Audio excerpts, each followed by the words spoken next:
welcome back to the College Cinephile. My name is Ethan, and I'm joined today by Javier and Coleman to talk about the new film, Birds of Prey, and the fantabulous emancipation of one Harley Quinn.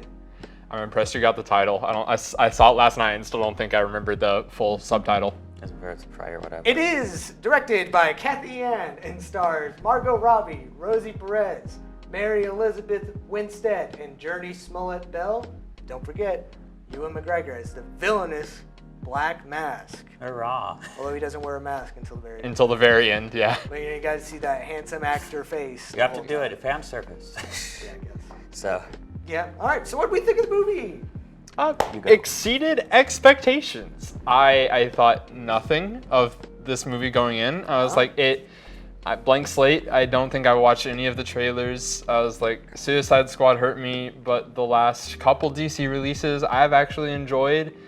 Joker being the exception, I suppose. Yeah, it doesn't count. Yeah, I guess it doesn't really count. But so I was just kind of like, it could be awful, it could be bad. I have no stakes in this, and it ended up being like pretty good, and I was happy. Javier? I'm kind of the odd one out on this because similarly to him, like I was expecting it to be like whatever.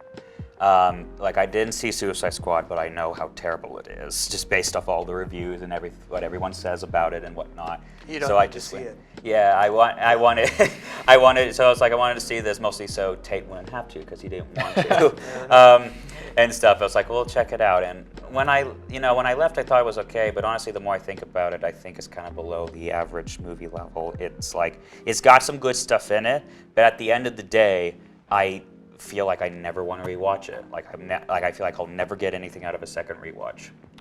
Okay, so let's kind of talk about the movie. Let's talk about the performances. I know I, personally, really I just was in love with Margot Robbie. I thought she is one of our best, the closest thing we have to a movie star, you know what I mean? Because movie stars don't really exist anymore, but I think she has the charisma to still kind of command people to go to the She played theater. a movie star in Once Upon a Time in Hollywood. That's what you mean, like that. Yeah, that's what I mean. But yeah, she just is such a captivating presence, and she was kind of fun as Harley Quinn in Suicide Squad in a movie that was awful, and didn't give her any opportunities to do anything interesting with the character. So I think her really spearheading this movie worked out well because I think she really works as the heart of it. What do you guys think? I agree with Margot Robbie particularly. I think Suicide Squad, there's a lot good there in her performance, but also a lot you don't necessarily need. That's more there to maybe compensate for comedy, and I think they trim a lot of that off in this movie, and she just gets to be the best version of her, and I think it completely shines through. So in regards to me, like Margot Robbie pulled it off good enough for me. Regards to like her playing the Harley Quinn role, and the only thing in regards to performances is two things. One is that the others performed well, but like they weren't given much to work with in my opinion. Like they all, besides Harley Quinn, all the other characters are basically kind of the same. They kind of have the same past, they kind of have the same personality. They're like they're depressed, dark past and stuff, and are just trying to make it through and like do the right thing and stuff. They didn't feel that much different. And in regards to Margot Robbie, she, like I said, did it well, but I feel like she looks a bit mature to play Harley Quinn. Like when I think Harley Quinn, I think she's a little like babyish face. She's a little like immature looking. She's like, childish. And Margot Robbie, while she played that character well, she looks kind of more like a mature woman. So it's just more casting for you? Yeah, maybe casting. Like, I'm not saying she did a bad job. She did fine for the film. I just think there might be someone else out there who could maybe pull it off better. I also think Ewan McGregor is fairly compelling here. I think he plays Black Mask in quite an excellent way. And he's a character that doesn't carry a whole lot of baggage from like the source material with him, because a lot of people probably don't know Black Mask. Even if you do, he's just a mean guy with a mask. And he turns out such a charismatic, entertaining performance with a lot of nuance that I really appreciate. Yeah, Ewan McGregor definitely, I would say, is the other standout of this movie. He just has this really odd energy to him that works very well throughout the movie, in my opinion. What else made you love the movie, Ethan? I think it's impossible to watch this movie and not come away thinking that the stunts and fight choreography were just awesome. Yeah, They were yeah, great. I agree. I like that about it. There's one fight scene at the end in kind of like a madhouse that is so exhilarating. And I just lost myself in it. I walked out of the theater talking with the person I saw it with. I was like, I don't remember if that particular sequence was like a one shot, like no edit kind of thing, or if it was just so like enthralling that I forgot whether it was or not. And it's rare that like a movie absorbs me that much. Yeah. And it was just like I could feel my heart like beating faster, and I was so invested with the characters that it really ramped up the like stunt actions. And it was made better for the fact it was rated R. Oh, I agree. I agree. Well, it's so refreshing to watch something like this movie over other superhero movies of the past few years, that all the action scenes are done like with the computer, like it's a computerized Spider-Man fighting a computerized Mysterio or Vulture or whoever. Or like the Russo brothers method with all the quick fast cuts that got really popular. All of this, I mean, a lot of the actresses do their own stunts in this movie to a point, and even when it's not, you can tell it's being done by a real person in camera, and it just is really, it really adds to the momentum of the movie. Yeah, that's the one thing I took away. Like, they had good fight scenes. That was engaging, and like the style as well in regards to like the sets and the color. It unlike Suicide Squad, which I looked at some shots and like it looks very like uncolorful. This had color. Yeah, Suicide Squad is all style over substance, and they don't pull off the style well.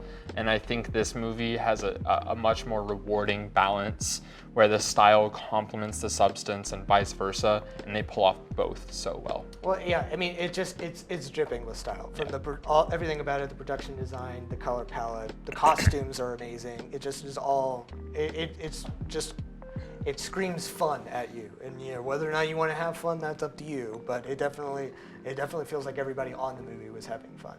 So getting into some negatives, how do we feel about the script and kind of the way the narrative is handled? You want to go first? Yeah, this is my biggest problem with the movie, and it's something that it did the opposite of kind of like the stunt work. It pulled me right out.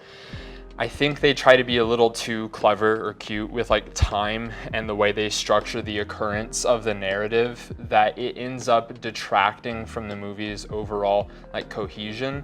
They try to have it where it jumps across time, the span of a couple weeks and a couple days, where they'll show one scene and then Harley Quinn will come and be like, wait. Yeah. Let me explain how we got here. Yeah, I don't and then like they'll that. go back the next week and explain everything up to that.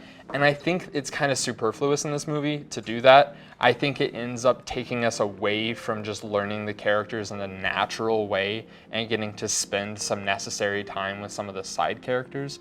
Because characters like Huntress and like Dinah Lance, like Black Canary, we don't get as much like in-depth time with them, and I think the movie does suffer from it a little bit because I think they're two of the most interesting characters. Yeah, in regards to that, like I'm similar. Like I'm not a big fan in general of when movies like go here, oh we jump back to explain something, go here and that, and also like her voiceover. It's like, okay, you're telling us. The rule is show, don't tell. And I think there was too much telling and like jumping from here to there to explain something, and I don't think it was effective because I don't think like it made the characters deeper. Like, oh, we gotta explain this character, but in reality, if they never did, I felt like it would have still felt the same. Once the movie decides to stop doing that and just continue with the storyline and like the chronological occurrence of like the narrative events is when I think it gets the most compelling and the strongest, and when I really get absorbed into the characters and the action. I think that's all fair. I definitely think it didn't need to be broken up as much as it was. I'd be kind of on board with the wavelength of the movie, and then they cut back to something before, and that does take you out of it. Yeah. To me, I did really like the movie. One complaint I have is kind of similar to you. I feel that I wish they had done a little bit more with some of the birds of prey. Like, obviously this is Harley's movie, she's leading the movie, she's great in the movie, whatever. Right. Like, the others are fun, they're good characters, but like Huntress, you talk about, she doesn't get a character until like the last 20 minutes of the movie. Right. And whenever they put that onto her, I mean, I love Mary Elizabeth Winstead, she does really fun stuff with it, but I'm like, this is great. Why weren't we doing this 40 minutes ago? Her character is so interesting by the third act because we don't get to see her as a character until she interacts with the others, but she interacts in such like a socially awkward and like socially confused way that I think is fascinating, and it makes sense for her character. Yeah. Like the way they built her character, it makes complete sense that she would not have like social skills that people like the other characters have, and I think that's so interesting to watch, and we just don't get it until the third act. Yeah.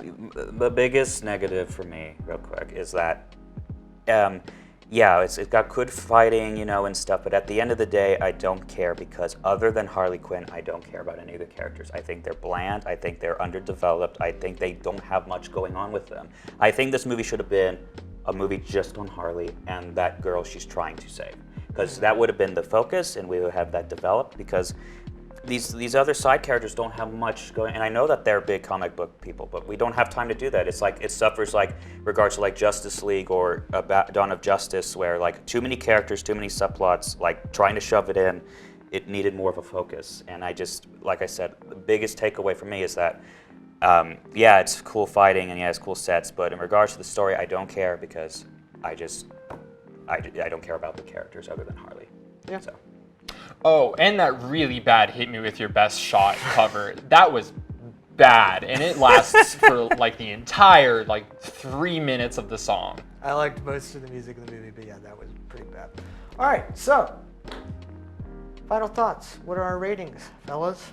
Coleman, you go first. I'll give it a good 3 out of 5. I just, like I said, did more than I thought it would. Pretty good movie. I give it a 2 out of 5. It's okay. Go watch it if you like Harley Quinn or comic book movies, but other than that, you can skip this one. 2 out of 5, 3 out of 5, 4 out of 5, baby. It's a blast. If you want to have fun, this movie's fun. It really is just a good time. It feels a lot more genuine when it comes to the girl power angles of it, than because it's all actually made by women who are actually having fun, as opposed to being made by men who told them they have to put this scene in so that they can get, you know, girl nerds to buy Funko Pops. This is an actual movie by women with a bunch of women having fun. If you are a woman who wants to have fun, go see Birds of Prey. Listen to the man. That's my suggestion to you. All right. Thank you. Thank you so much for watching. If you like this video, don't forget to like this video. And also be sure to leave a comment and tell us what you think of Birds of Prey if you have seen it. And stay tuned for other reviews from the College Cinephile. We're going to drop more reviews for different kinds of movies all the time. Thank you. Bye.